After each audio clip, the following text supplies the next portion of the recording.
I don't know about you all, but Cat Dog goes down as one of the weirdest shows that they showed to kids a while back. But when I saw this, I had to smile. But that show, weird as ever.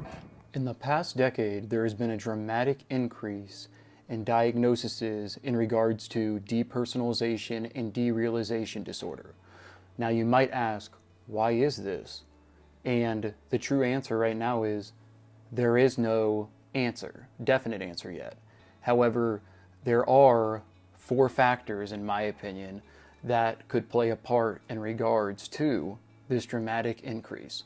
Let's jump right on into this, and I'm going to be discussing my four factors in regards to why there has been a rise in this disorder, because back 20 plus years it really wasn't heard of yet.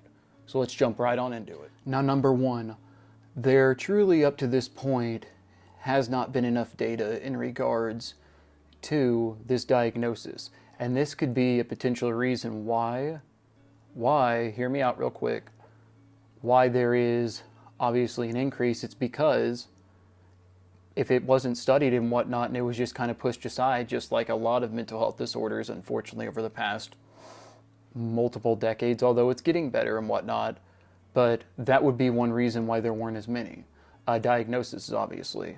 Now, number two is social media. Now, this, in my opinion, is probably one of the biggest key indicators you can look at or factor, because especially with in the year 2024 that we currently live in, look back to 2020, what happened? Staying home, everyone having to stay home and doing school from home as well. You're going to be using media a lot more. And I'm not saying that's a bad thing. I'm not saying that wasn't a bad thing necessarily in regards to actually being more familiar with your technology devices and whatnot. But at the end of the day, things like this, when children aren't getting enough social activity with their peers, and even high schoolers and whatnot, when they don't have a car, having to stay home, it can really affect their development and sometimes even their frontal cortex in that regards, meaning not developing properly for multiple reasons. It might not be, but staying home and not socializing definitely does not help this situation. But so number two, social media increase.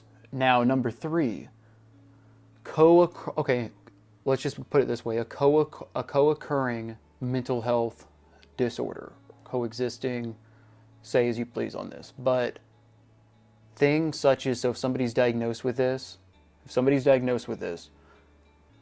the big thing is a lot of times there's a lot of underlying trauma, which is big. That's why one of the treatments for it is psychotherapy. But once again, psychotherapy is not cheap. It is not cheap at all. So it can be very hard to get the treatment you need. That's why I'd really like to actually throw shout outs just to anyone talking about mental health, or even like, what is it? There's BetterHelp online. I have not used it. I'm going to try it in the future just to see. Just to see if I like that in regards to just what it's promoting and whatnot.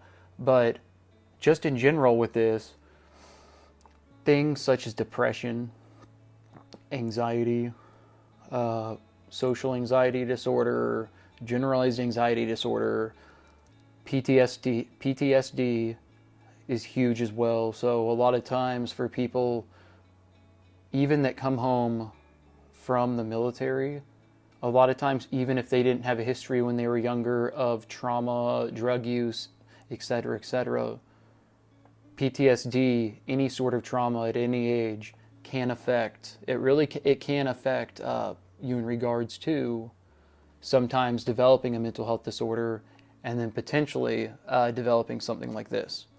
So number three, coexisting or co-occurring conditions. Now, real quick, once again with this, bipolar disorder, major depressive disorder even.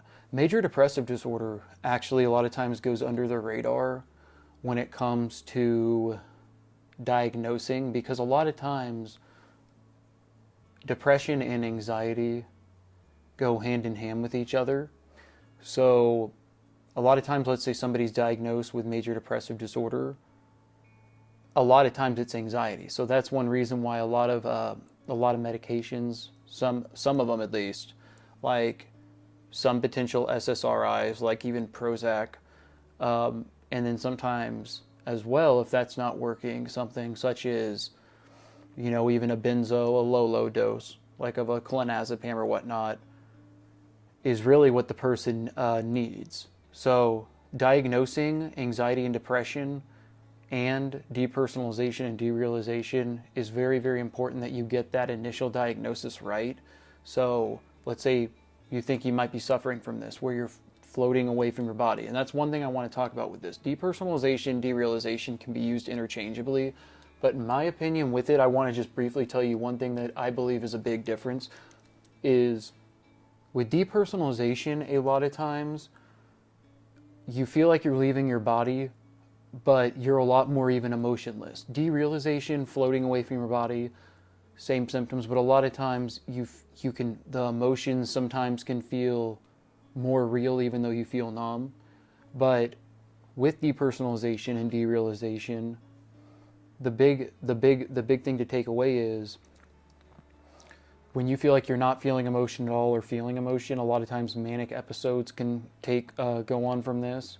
So if you're feeling this, you tell your psychiatrist this, you start getting treatment.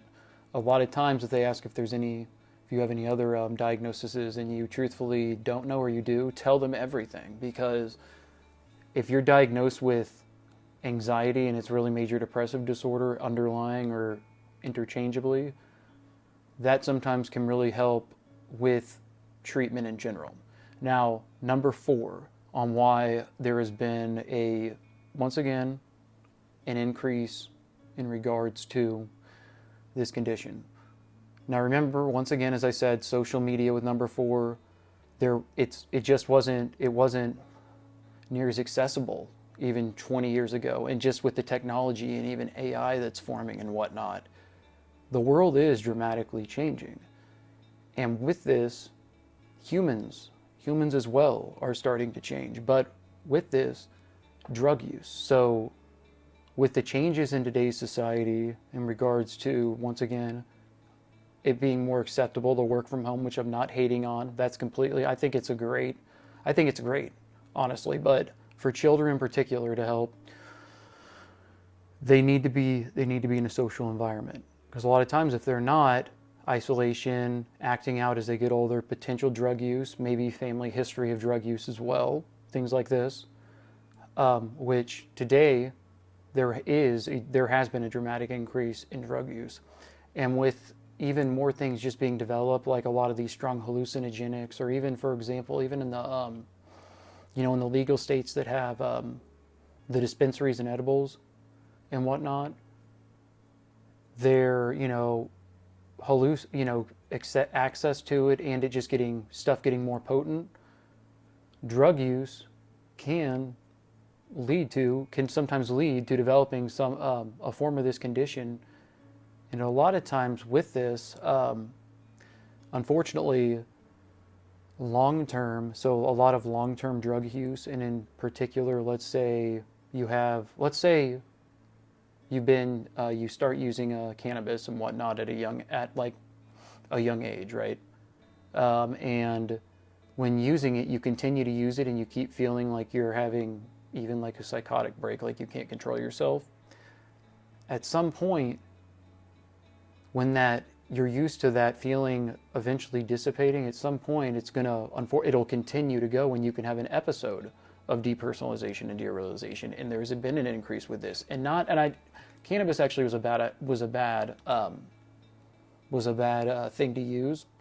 However, it's not considered a hallucinogenic, but you can, I will say on edibles, you can somewhat hallucinate.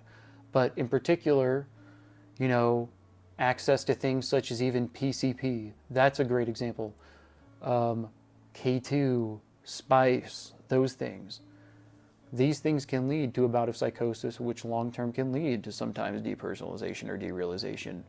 and it's a lot easier to get things today. And with social media being a lot more people using it, they're seeing people online using things. They want to be cool, and they get their hands on the wrong stuff, and they can become addicted to it and then develop something or have a psychotic episode. So really, with number 4, drug use and history of psychotic breaks as well. But that was kind of a random video, I know, but I really wanted to cover this because and I know I did a video in the past, which I'll link. There was an episode on Full Send or whatnot, where Post Malone was on it, and he talks about why he doesn't use cannabis today, which is great because he recognized it and stopped. Was he felt like he didn't feel emotion and emotionless and like he was leaving his body, which he talks about on that episode, and in regards to that. And that should just show you today, even just like with, once again, higher, with drugs becoming a lot more potent and whatnot, these things are more likely to happen. But that is today's video. Like and subscribe.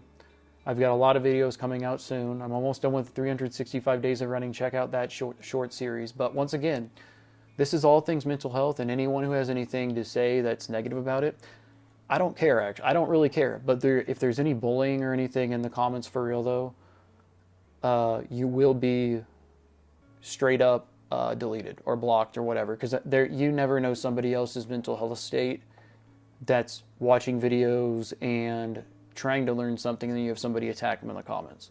That's not cool. So you will be automatically gone, period. I don't tolerate that at all. It's not right to do. But leave a comment in regards to even something you want me to cover in the future. All things mental health. I work in the field. So yeah, leave a comment. More videos coming soon. I know I haven't posted on the Patreon recently, but that's going to be coming. There's going to be a lot more of that coming out.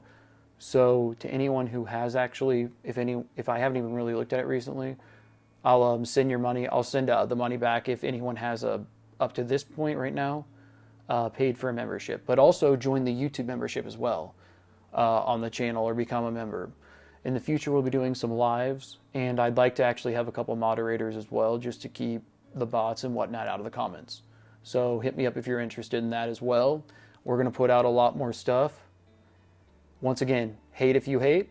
It's all cool. It's the internet. But whatever your opinion is on it, I want you to know my intentions for this channel, everything I talk about, it's because it's stuff that's not talked about today. A lot of the stuff. Or I'm going to tell you, I'm just telling you stuff from experience, from what I've seen and whatnot, or even my history, or even as well in particular to that, what you can really apply in today's society we live in. So, love you all. Like and subscribe. I know that was a long rant at the end again. I don't mean it, but I just want you all to know. I want you all to know that I do really appreciate you. And once again, welcome everyone who's new.